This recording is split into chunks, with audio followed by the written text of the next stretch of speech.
بسم اللہ الرحمن الرحیم۔ ثقافت اور سامراجیت، written by Edward Said. Edward Said کی طرف سے لکھا گیا سامراجیت اور کلچر۔ ایڈورڈ سیڈ کا مضمون ثقافت اور سامراجیت، کلچر اینڈ امپیریلزم میں یورپی ممالک کی ظالمانہ ذہنیت کو تاریخی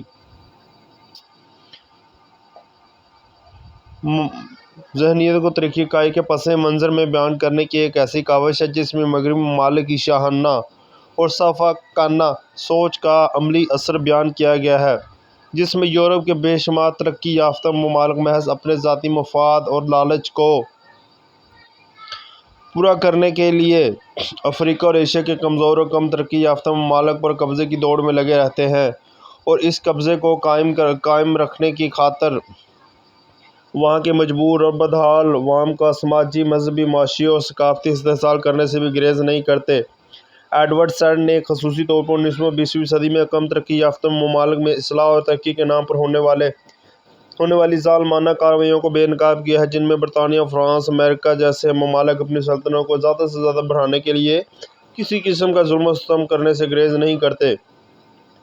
ایڈورڈ سیڈ نے 19ویں اور 20ویں صدی میں معاشرتی اصلاح کے نام پر قائم ہونے والی کالونیوں پر بہت واضح تنقید کی ہے۔ ان کا کالونیوں کو قائم رکھنے والے ممالک، خصوصی طور پر برطانیہ، اور دنیا کے سامنے اپنی دوغلی اور دوہری پالیسی کو اپناتے ہوئے یہ ممالک دنیا کے سامنے اپنے امن، تہذیب اور اصلاح کا جھنڈا لہراتے ہیں، مگر حقیقت میں ان کی تہذیب اور اصلاح صرف اپنے ہی لوگوں تک محدود ہے۔ ایڈورڈ سیڈ نے بہت گہرائی کے ساتھ اس سارے معاملے پر تحقیق کرنے کے بعد اس حقیقت سے پردہ اٹھایا ہے کہ بہت سے مغربی ممالک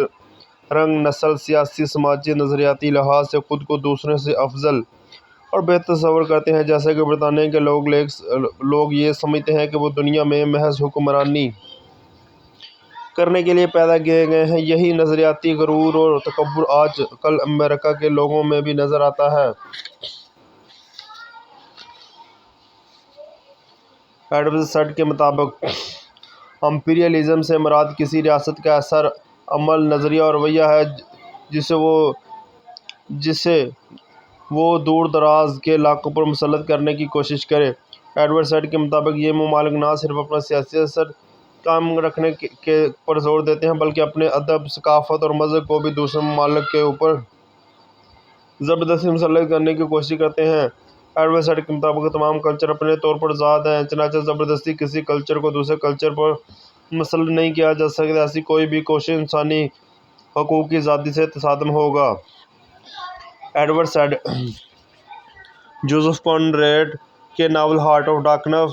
ڈارکنس، چنووا اچیبے کے ناول تھنگز فال اپارٹ، جان آسٹن کے ناول مینس فیلڈ اور کئی دوسرے رائٹر کی کاوشوں کو سراہتا ہے، جنہوں نے امپیریلزم کے نام پر ہونے والے ظلم اور جبر کو بے نقاب کیا اور لوگوں کو ان حقائق سے آشنا کیا جو اس سے پہلے دنیا کی نظروں سے اوجھل تھے۔ سیڈ امپیریلزم کو ایک فریب سراب قرار دیتا ہے جس کے تحت مغربی ممالک دنیا کو بہت خوبصورت انداز میں دھوکہ دیتے ہوئے تیسری دنیا کے ممالک کو محض اپنے مفاد کے لیے استعمال کر رہے ہیں۔ اگرچہ 20ویں صدی کے آخر تک بہت سے ممالک نے آزادی حاصل کر لی تھی، مگر سیڈ کہتا ہے کہ ابھی بھی ترقی یافتہ ممالک کسی نہ کسی انداز میں اپنا اثر ان ممالک پر قائم رکھے ہوئے ہیں۔ چنانچہ مغربی ممالک کی کالونیاں تو ختم ہو گئی لیکن امپیریلزم ابھی کسی نہ کسی انداز میں قائم ہے، جو کہ بہت نقصان دہ ہے۔ اس لیے ہمیں چاہیے کہ دنیا میں ثقافتی معاشرتی توازن قائم کریں جس میں تمام کلچر ایک دوسرے پر منحصر ہونے کے باوجود آزاد ماحول میں پروان چڑھ سکیں۔ اس طرح لوگ قومیت پرستی کے چنگل سے نکل کر تمام انسان کی حقیقی فلاح کے لیے اکٹھے ہو سکیں۔ یہ تھا جی ایڈورڈ سیڈ کا کلچر اینڈ امپیریلزم کا ایک مختصر انٹروڈکشن، اس کی جو مختصر ہے وہ سمری۔ اس میں وہ کہتا ہے کہ جو امریکہ ہے، جو اپنے آپ کو سپر پاور کہتا ہے، اس نے جو ہے وہ تمام غریب ایشیا اور اس کے علاوہ ایشیا اور ساؤتھ افریقہ کے غریب ملکوں کے اندر اپنی پہلے تو ڈائریکٹ ادھر کالونیاں بنائی تھی۔ ابھی کچھ حد تک کالونیاں تو ختم ہو گیا لیکن کسی حد تک جو ہے اپنا اثر رسوخ قائم ہے۔ اثر رسوخ کس طرح قائم ہے کہ غریب ملکوں کو جو ہے وہ قرض دیتے ہیں، اور قرض اللہ کی رضا کے لیے نہیں دیتے بلکہ ان سے بڑی بڑی ڈیمانڈز وصول کرتے ہیں، ان کے آگے بڑی بڑی ڈیمانڈز رکھتے ہیں، جیسے کہ عمران خان صاحب اکثر کہتے ہیں کہ امریکہ جو ہے وہ کوئی بھی چیز کسی کو فری نہیں دیتا، نو لنچ فری، ہمیشہ عدل کا بدلہ ہے، کچھ دو اور کچھ لو۔ اگر وہ ہماری خود مختاری اور آزادی لیں گے تو اس کے بدلے وہ ہمیں پیسے دیں گے۔ اور علامہ اقبال نے کہا تھا کہ اس رزق سے موت اچھی جس رزق سے آتی ہو تیری پرواز میں کوتاہی۔ تو اللہ تعالی ہمیں محنت کرنے کی توفیق عطا فرمائے۔